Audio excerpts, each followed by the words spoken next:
14 వైఎస్ఆర్సీపీ ప్రభుత్వం ఉన్నంత వరకు కార్మికులు, స్టీల్ ప్లాంట్ ఎంప్లాయీస్ ఎలా బ్రతికే వాళ్ళు, ఇప్పుడు చంద్రబాబు నాయుడు గారి ప్రభుత్వం వచ్చిన తర్వాత వీళ్ళ కూటమి ప్రభుత్వం అధికారంలో ఉన్న నేపథ్యంలో ఎలా బతుకుతా ఉన్నారు కార్మికులు, ఎంప్లాయీస్ అన్నది అందరం కూడా బేరీజు వేయాల్సిన అవసరం ఉన్న పరిస్థితి. ఒకసారి గమనించినట్లయితే ఇదే స్టీల్ ప్లాంటు ప్రైవేటీకరణ అప్పట్లో ప్రస్తావన వచ్చినప్పుడు వైఎస్ఆర్సీపీ ప్రభుత్వం గట్టిగా దీన్ని ఆపింది. ఇందులో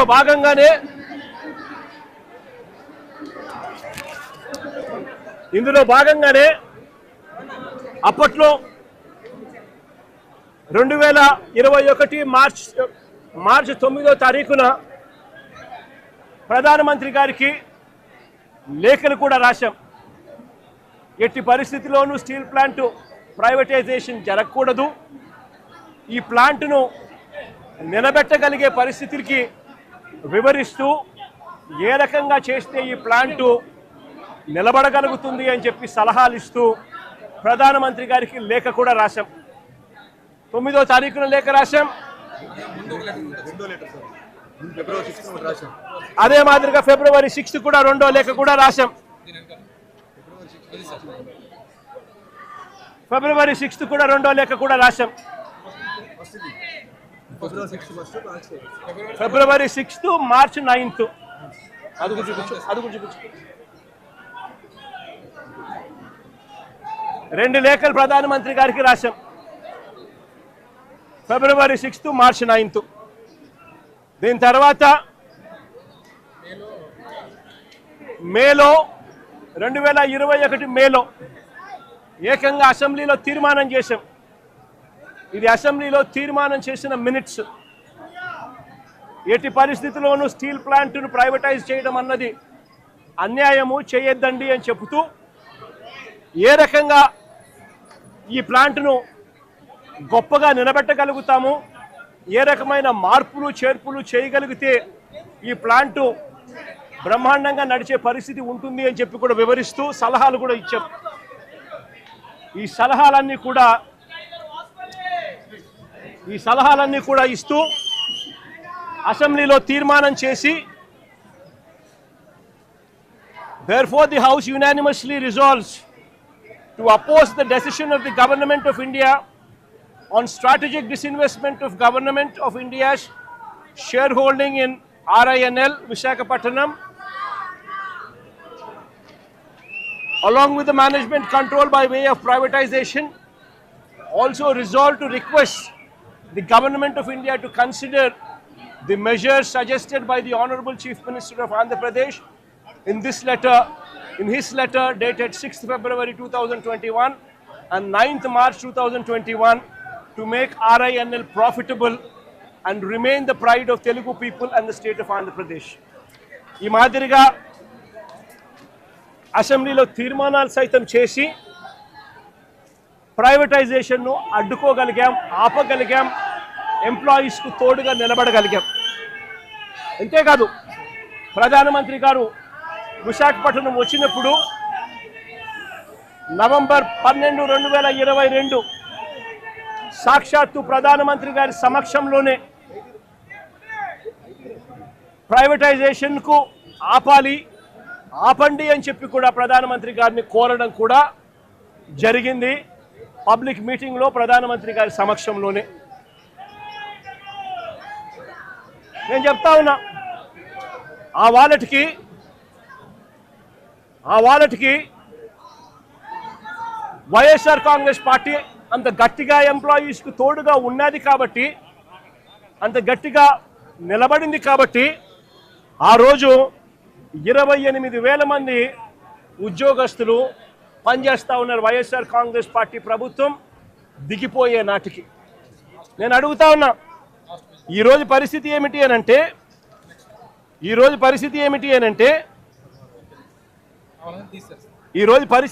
అనంటే ఈ కేవలం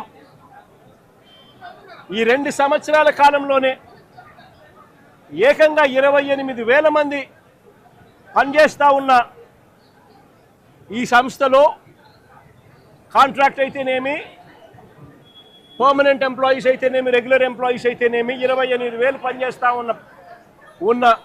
ఉన్న పరిస్థితుల మధ్య 2024 మన ప్రభుత్వం దిగిపోయే నాటికి ఈ 2 ఏళ్లలో ఏకంగా 10,500 మందిని తీసేశారు. కాంట్రాక్ట్ ఎంప్లాయీస్ని 6,500 మందిని తొలగించారు. విఆర్ఎస్ ప్రకటించి బలవంతంగా విఆర్ఎస్ తీసుకునేట్టుగా ఒత్తిడి తీసుకొస్తూ మరో 1,800 మందిని తప్పించారు. రిటైర్ అయిపోయిన వాళ్ళు మరో 2,500 మంది, దాదాపుగా 10,500 మందిని ఈ 2 ఏళ్లలోనే తొలగించడం జరిగింది, తీసేయడం జరిగింది. ఈ రకరకాల కారణాల వల్ల ఈరోజు ఎంప్లాయీ స్ట్రెంత్ కేవలం 17,000కు మాత్రమే 16,000కు మాత్రమే పడిపోయి ఉన్న పరిస్థితులు. ఆశ్చర్యం ఏమిటి అని అంటే ఈ 16,000 మంది ఎంప్లాయీస్ను పరిస్థితి ఎలా ఉంది అని చెప్పి కూడా ఒకసారి గమనించినట్టయితే 4.5 నెలల జీతాలు పెండింగ్, 4.5 నెలల జీతాలు పెండింగ్. మరో వంక ఎప్పుడూ చూడని విధంగా, దేశంలో ఎక్కడ జరగని విధంగా మొట్టమొదటిసారిగా ఉద్యోగస్తుల జీతాలు ప్రొడక్షన్ లింక్డ్ ప్రొడక్షన్ లింక్డ్ జీతాలకు ముడిపెట్టారు. అంటే ప్రొడక్షన్ ఈ మేరకు వస్తేనే మీకు ఈ మేరకు జీతాలు వస్తాయి, ప్రొడక్షన్ ఈ మేరకు రాకపోతే మీకు జీతాలు ఈ మేరకు రావు అని చెప్పి మొట్టమొదటిసారిగా జీతాలు ప్రొడక్షన్ లింక్డ్ జీతాలు ఇవ్వడం కూడా ఈ 2 ఏళ్లలోనే మొదలైంది. నిజంగా దేశంలో కూడా ఎక్కడ జరగదు. ఎవరైనా పర్మనెంట్గా ఎంప్లాయీ ఎక్కడైనా ఉన్నా వాళ్లకు జీతం ఎంత ఉంటే అంత జీతం ఇస్తారు. ఇక్కడ మాత్రమే ప్రొడక్షన్ ఇంత ఉంటేనే జీతం మీకు ఇంత వస్తుంది అని చెప్పి చెప్తా ఉన్న పరిస్థితులు ఇక్కడ మాత్రమే చూస్తూ ఉన్నాం. మొట్టమొదటిసారిగా ఈ 2 ఏళ్లలోనే, అంతకు ముందు వరకు వైఎస్ఆర్సీపీ ప్రభుత్వం ఉన్నంత వరకు ఎంప్లాయీస్కి క్వార్టర్స్లో కరెంటు బిల్లు 50 పైసలు మాత్రమే వసూలు చేస్తూ ఉన్న పరిస్థితి. ఈ 2 ఏళ్లలో ఈ ప్రభుత్వం వచ్చిన తర్వాత ఏకంగా కరెంటు బిల్లు యూనిట్కు ₹8.50 పెంచారు. అంటే ఎంప్లాయీస్ క్వార్టర్స్ ఖాళీ చేసి వెళ్ళిపోమని చెప్పి ఎంప్లాయీస్ మీద ఒత్తిడి తీసుకొచ్చి ఇంకొక కార్యక్రమానికి శ్రీకారం చుట్టారు. ఎంప్లాయీస్కి ఎవరికి కూడా ఈ 2 సంవత్సరాల కాలంలో ఇంతవరకు no bonus, no medical facilities, no HRA, no LTC, no LLTC, no leave encashment, no incentives. నిజంగా ఈ మాదిరిగా ఎంప్లాయీస్ను దారుణమైన పరిస్థితిలో ఇవాళ ఇక్కడ ఉద్యోగాలు చేసే పరిస్థితిలోకి వచ్చినారు ఈ 2 ఏళ్లలోనే. ఆశ్చర్యం కలిగించే విషయం ఇంకోటి ఏమిటంటే 11,440 కోట్ల ప్యాకేజ్ ఇచ్చినాము అని చెప్పి నిన్న ఈ మధ్యకాలంలో మంత్రులు వచ్చిన వాళ్ళు, చంద్రబాబు నాయుడు గారు సుపుత్రుడు ఇంకా ఇతరాతర మంత్రులు ఎవరైతే వచ్చినారో వాళ్ళంతా కూడా మాట్లాడడం జరిగింది. ఈ 11,440 కోట్ల ప్యాకేజ్ ఏదైతే ఉందో ఈ ప్యాకేజు ఈ కంపెనీలో, ఈ స్టీల్ ఫ్యాక్టరీలో మెయింటెనెన్స్ కోసమో లేకపోతే సేఫ్టీ పారామీటర్స్ పెంచడం కోసమో ఎఫిషియన్సీ ఇంప్రూవ్మెంట్ కోసమో తీసుకొచ్చింది కాదు. ఈ 11,440 కోట్ల ప్యాకేజ్ ఇచ్చింది ఎందుకు అని అంటే విఆర్ఎస్ పంపించడం కోసం, జిఎస్టీ బకాయిలు కట్టించుకునే దానికోసం, బ్యాంకు లోన్లు కాస్తో కూస్తో తగ్గించుకునే దానికోసం, దీనికోసం ఖర్చు చేసేందుకు ఈ ప్యాకేజ్ ఇచ్చారే తప్ప దీంట్లో సేఫ్టీ పారామీటర్స్ని పెంచేందుకు కానీ, మెయింటెనెన్స్ కోసం కానీ, ఎంప్లాయీస్ బాగోగుల కోసం కానీ వీటి కోసం కాదు ఇచ్చింది ఈ ప్యాకేజ్. ఇంకా ఆశ్చర్యకరమైన విషయం ఏమిటి అని అంటే ఇప్పుడు జరిగిన ఈ ఇన్సిడెంట్ నిజంగా అన్నిటికన్నా బాధ కలిగిస్తుంది. ఎందుకనంటే ఒక ఘటన జరిగింది. ఆ ఘటన ఎందుకు జరిగింది అని చెప్పి చూస్తే ఈ ఘటన ఎంప్లాయీస్కి సంబంధించి ఎటువంటి దోషము లేదు, ఎంప్లాయీస్ చేసిన తప్పిదం ఎక్కడా లేదు. మరి ఈ ఘటన ఎలా జరిగింది అని అంటే ఈ లిక్విడ్ మెటల్ అనేది ఏదైతే ఉందో అది బకెట్లలో పోసి ట్రాన్స్పోర్ట్ బకెట్లలో పోస్తూ ఉన్న ఈ లిక్విడ్ మెటల్ ఏదైతే ఉందో ఆ లిక్విడ్ మెటల్ అన్నది పొంగి బ్లాస్ట్ అయ్యి దానివల్ల చనిపోవడం జరిగింది. మరి ఎందుకు ఈ పాట్లో పోస్తూ ఉన్న ఈ లిక్విడ్ మెటల్ ఎందుకు బ్లాస్ట్ అయింది అని అంటే మిక్స్ ప్రాబ్లం ఉంది. మిక్స్ సరిగ్గా చేయకపోవడము, రా మెటీరియల్ సరిగ్గా కలపకపోవడము, రా మెటీరియల్లో కాస్త కూస్తో ఇన్ఫీరియారిటీ ఉండడము, వాటిని సరిగ్గా కలపకపోవడం వల్ల రా మిక్స్లో ప్రాబ్లం వల్ల ఈ బ్లాస్ట్ అనేది ఈ రిన్సింగ్ సమస్యలు వీటి అన్నిటి వల్ల ఎంప్లాయీకి అనేది ఎక్కడ తప్పు లేకపోయినా కూడా బ్లాస్ట్ జరిగి ఈ ఇన్సిడెంట్ చోటు చేసుకుంది.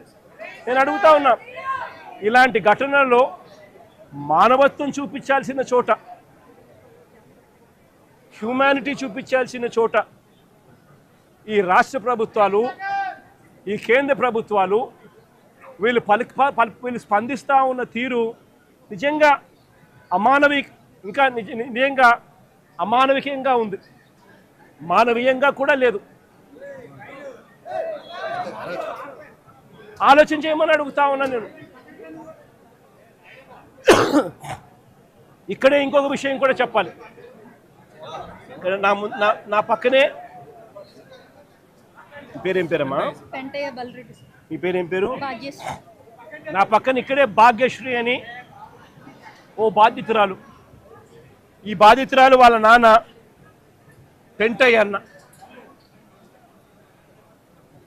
ఇది జరిగి 14 నెలల కిందట జరిగింది. ఇది 14 నెలల కిందట ఇక్కడే ఇదే ఫ్యాక్టరీలోనే ఈ మాదిరిగానే ఘటన జరిగిన పరిస్థితుల మధ్య పెంటయ్య అన్న చనిపోవడం జరిగింది. పెంటయ్య అన్న ఎంప్లాయీ నెంబర్ ఫోటో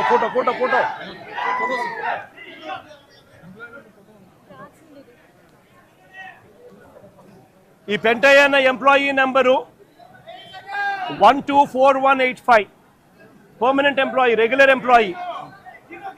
SMS 2లో పనిచేస్తూ ఉన్నాడు, మాస్టర్ టెక్నీషియన్గా పనిచేస్తూ ఉన్నాడు. చనిపోయింది 1/4/2025. 1/4/2025 1 ఏప్రిల్ 2025 చనిపోయాడు. నేను అడుగుతా ఉన్నా, ఈ పెంటయ్య అన్నకు కూతురు, ఇదిగో ఐడి కార్డు, ఈ పెంటయ్య అన్నకు కూతురు పేరేం పేరుమా? భాగ్యశ్రీ కూతురు, కొడుకు ప్రసాదు, నవీను ప్రసాదు. చనిపోయినప్పుడు ఉద్యోగాలు ఇస్తామన్నారు, నెలలోనే ఉద్యోగం ఇస్తామన్నారు, పిల్లలకు కాంపన్సేషన్ ఇస్తామని చెప్పినారు. ఇంతవరకు కాంపన్సేషన్ ఇవ్వాల, ఇంతవరకు జాబ్ లేదు. జాబ్ అడిగితే, కాంపన్సేషన్ అడిగితే నిర్దాక్షిణ్యంగా ఫైల్ పోయింది అని చెప్తా ఉన్నారు. నిజంగా ఆలోచన చేయమని అడుగుతా ఉన్నాం. ఇంత నిర్దయగా ప్రభుత్వాలు వ్యవహరించడం ధర్మమేనా అని అడుగుతా ఉన్నా.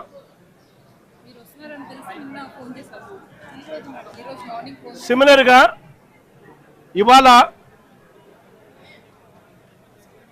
ఇవాళ జరుగుతూ ఉన్న ఘటనలో దాదాపుగా ఇప్పటికే 9 మంది చనిపోయారు. దాదాపుగా మరో 5 మంది హాస్పిటల్లో వైద్యం పొందుతూ ఉన్నారు. ఈ 5 మందిలో కూడా ఒకరి పరిస్థితి విషమంగా ఉంది. వీళ్లకు కాంపన్సేషన్ విషయంలో నిన్న చంద్రబాబు నాయుడు గారి సుపుత్రుడు ఆయన మాట్లాడిన మాటలు చూస్తే నిజంగా నాకు ఆశ్చర్యం కలిగిస్తుంది. మానవత్వం అన్నది ఎవరికైనా ఎక్కడైనా కానీ కొద్దో గొప్ప ఉండాలి కదా, ఇలాంటి మనుషులు కూడా ఉంటారా అనిపించింది. నిజంగా ఆయన అంటాడు 1,72,00,000 ఇస్తా ఉన్నాము అని చెప్పి. నాకు ఆశ్చర్యంగా నేను అడుగుతా ఉన్నా, అయ్యా లోకేష్ గారు, ఈ 1,72,00,000లో మీరు ఏదైతే మాట్లాడుతూ ఉన్నారో ఆ ఎంప్లాయీస్కు రైట్ఫుల్గా వాళ్ళకి రావాల్సిందే కదయ్యా నువ్వు ఇస్తూ ఉన్నావు, ఎక్స్ట్రా నువ్వేమి ఇస్తూ ఉన్నావు అని చెప్పి నేను అడుగుతా ఉన్నా. ఈ ఎంప్లాయీస్కి రావాల్సిన గ్రూప్ ఇన్సూరెన్స్ అయితేనేమి, ప్రావిడెంట్ ఫండ్ అయితేనేమి, గ్రాట్యుటీ అయితేనేమి, రిస్క్ ఇన్సూరెన్స్ అయితేనేమి, వీటి నేపథ్యంలో 1.45 crores వాళ్ళకే రావాల. ఆ తర్వాత కంపెనీనే మరో 25 లక్షలు ఇస్తూ ఉంది. అది కూడా విశాఖపట్నం స్టీల్ ప్లాంట్ కంపెనీయే ఇస్తూ ఉంది. కేవలం ప్రైమ్ మినిస్టర్ రిలీఫ్ ఫండ్ కింద కేవలం 2 లక్షల రూపాయలు అదనంగా ఎక్స్గ్రేషియా కింద వస్తూ ఉంది. రాష్ట్ర ప్రభుత్వం నుంచి 0 రూపాయి అంటే రూపాయి కూడా ఇవ్వడంలే. మరి నేను అడుగుతా ఉన్నా, ఇక 1.72 crores ఇంకొకటి నువ్వు ఇచ్చేదేందయ్యా బోడీ అని అడుగుతా ఉన్నా. వాళ్ళకి రావాల్సిందే, వాళ్ళ హక్కుగా వాళ్ళకి రావాల్సిందే వాళ్ళకు వస్తూ ఉంది. వాళ్ళకి అది ఇస్తూ ఉన్నారు, అది వాళ్ళకి ఇస్తూ ఉన్నారని మీరు చెప్తా ఉన్నారు. ఇది నిజంగా ధర్మమేనా, న్యాయమేనా అడుగుతా ఉన్నా. ఇదే విశాఖపట్నంలో ఇంతకుముందు మా హయాంలో ఇలాంటి ఒక దుర్ఘటన జరిగితే అక్కడ కూడా మనుషులు చనిపోతే ఎంతమంది చనిపోయినారు? ఎల్జీ పాలిమర్స్లో అప్పట్లో కూడా ఒక దుర్ఘటన జరిగి 14 మంది అప్పట్లో చనిపోయిన ఘటన జరిగితే రాష్ట్ర ప్రభుత్వం ఎలా స్పందించింది? వెంటనే ముఖ్యమంత్రి ఇక్కడికి వచ్చి, అంటే జగన్ ఇక్కడికి వచ్చి ఏకంగా కోటి రూపాయలు చనిపోయిన కుటుంబాలకు ఇచ్చి ఆదుకున్న పరిస్థితులు బహుశా దేశ చరిత్రలో ఎక్కడా కూడా జరగలేదేమో. ఒక్క ఆంధ్ర రాష్ట్రంలో జగన్ ముఖ్యమంత్రిగా ఉన్నప్పుడు చోటు చేసుకున్న ఘటన. ఏకంగా కోటి రూపాయలు వాళ్ళకు ఇచ్చి ఆ కుటుంబాలకు తోడుగా ఉండి ఆ వాళ్ళ సభ్యులు చనిపోయిన వాళ్ళకు ఉద్యోగాలు కూడా మళ్ళీ ఆ కంపెనీలో ఇచ్చేట్టుగా వైఎస్ఆర్సీపీ ప్రభుత్వం అప్పట్లో అడుగులు ముందుకు వేసి చేయించింది. నేను అడుగుతా ఉన్నా, ఈరోజు ఈ ప్రభుత్వం, చంద్రబాబు నాయుడు గారి ప్రభుత్వం స్పందిస్తూ ఉన్న తీరు నిజంగా ఎంత అన్యాయంగా ఉంది అని ఒక్కసారి మనస్సాక్షిని అడుక్కోండి మీరు అని చెప్పి నేను కోరుతా ఉన్నా. ఈ ప్రభుత్వాన్ని గట్టిగా డిమాండ్ చేస్తూ ఉన్నాం. వాళ్ళకి రావాల్సింది వాళ్ళకి ఇప్పించడంలో నీ గొప్పతనం ఏమీ లేదయ్యా. వాళ్ళకి రావాల్సిన 1,72 లక్షలు ఏదైతే ఇస్తూ ఉన్నారో, 1,45 లక్షలు వాళ్ళకి రావాల్సింది ఏదైతే ఇస్తూ ఉన్నారో అది గొప్పతనం. నీ గొప్పతనం ఏమీ కాదు. కంపెనీ నుంచి కేవలం 25 లక్షల రూపాయలు మాత్రమే ఆ ఎంప్లాయీస్కు వస్తూ ఉంది. ఈ నేపథ్యంలో నేను చెప్తా ఉన్నాను, అయ్యా అప్పట్లో వైసీపీ ప్రభుత్వంలో ఉన్నప్పుడు ఏ రకంగా అయితే 1 కోటి రూపాయలు ప్రతి కార్మికుడికి ఇచ్చి తోడుగా ఉన్న నేపథ్యం పరిస్థితులు ఏ రకంగా జరిగాయో అదే మాదిరిగా ప్రతి ఎంప్లాయీకి మేము ఇంతకుముందు చేసి చూపించినాం. మేమేదైతే చేసి చూపించినామో అదే మిమ్మల్ని కూడా చేయమని అడుగుతా ఉన్నాం. మేమేమి ఎక్కడా కూడా అన్యాయంగానో లేకపోతే మేము చెయ్యనిది మిమ్మల్ని చేయమని చెప్పి అడగడంలా మేమేదైతే చేశామో అదే చేయమని అడుగుతా ఉన్నాం. వెంటనే వాళ్లకు ఈ 1,45,00,000కు అదనంగా వాళ్ళకి ఏదైతే వస్తూ ఉన్నదో దాంట్లో నీ ప్రమేయం ఏదైతే లేదో వాళ్ళకు సంబంధించిన group insurance, provident fund, gratuity, risk insurance ఈ రూపేణ వాళ్ళకు వస్తూ ఉన్న 1,45,00,000 ఏదైతే వస్తూ ఉందో దానికి అదనంగా మరో 1 కోటి రూపాయలు ఖచ్చితంగా వాళ్ళకి ఇవ్వాలి. వాళ్ళ కుటుంబ సభ్యులకు కూడా అదే మాదిరిగా ఉద్యోగాలు కూడా వెంటనే ఇవ్వాలని కూడా కోరుతా ఉన్నాం. అదే మాదిరిగా నా పక్కన చెల్లి భాగ్యం ఇక్కడే ఉంది. వాళ్ళ కుటుంబం కూడా ఇదే మాదిరిగానే సంవత్సరం 14 నెలల కిందట 14 వాళ్ళ భార్య ఇక్కడే ఉంది. 1/4/2025లో చనిపోయిన పెంటయ్యన్న కుటుంబానికి కూడా ఇదే ప్యాకేజ్ కూడా వాళ్ళకు కూడా వర్తింపచేసి వాళ్ళ కుటుంబానికి కూడా ఇదే మాదిరిగానే ఆదుకోవాలి అని చెప్పి రాష్ట్ర ప్రభుత్వానికి, కూటమికి ఇద్దరికీ కూడా గట్టిగా వీళ్ళిద్దరికీ కూడా చెప్తా ఉన్నాం. మరీ ముఖ్యంగా చంద్రబాబు నాయుడు గారికి, మరీ ముఖ్యంగా రాష్ట్ర ప్రభుత్వానికి, ఎందుకంటే బాధ్యత రాష్ట్ర ప్రభుత్వం కాబట్టి వెంటనే చిత్తశుద్ధి చూపండి, ఎంప్లాయీస్కి తోడుగా ఉండండి. మీరు కూడా అసెంబ్లీలో వైఎస్ఆర్ కాంగ్రెస్ పార్టీ తీర్మానం చేసినట్టుగానే మీరు కూడా ప్రైవేటైజేషన్కు వ్యతిరేకంగా అసెంబ్లీలో తీర్మానం మేము చేసినట్టుగానే తీర్మానం కూడా చేసి కేంద్రానికి పంపి ఇది జరగకుండా కూడా ఆపే కార్యక్రమంలో చిత్తశుద్ధిని కూడా చూపండి అని చెప్పి కూడా గట్టిగా వీళ్ళందరికీ కూడా కోరుతా ఉన్నాం. ఇదొకటే కాదు, మేము ఇంత అడుగుతా ఉన్నా కూడా చంద్రబాబు నాయుడు గారి ప్రభుత్వంలో ఎక్కడైనా మానవత్వం లేక ₹1 ఇవ్వాల్సిన చోట వాళ్ళకు ఇవ్వని పరిస్థితి ఎక్కడైనా ఉంటే మాత్రం ప్రతి బాధితురాలికి, ప్రతి బాధితుడికి చెప్తా ఉన్నా, ప్రతి అక్కకు, ప్రతి చెల్లెమ్మకు, ప్రతి బాబుకు చెప్తా ఉన్నా, బాధపడాల్సిన పనుల కొంచెం ఓపిక పట్టండి. దేవుడి దయతో మన ప్రభుత్వం వచ్చిన వెంటనే ఒక నెల తిరక్క మునిపే ₹1 రాష్ట్ర ప్రభుత్వం తరఫు నుంచి వీళ్ళకి ఇచ్చి ఆదుకుంటామని చెప్పి ఖచ్చితంగా చెప్తా ఉన్నాం. అందులో మీకు కూడా ఉంటారు తల్లి, అందులో మీ కుటుంబాన్ని కూడా ఖచ్చితంగా అది వర్తింపజేసేట్టుగా కూడా చేస్తామని కూడా చెప్తా ఉన్నా.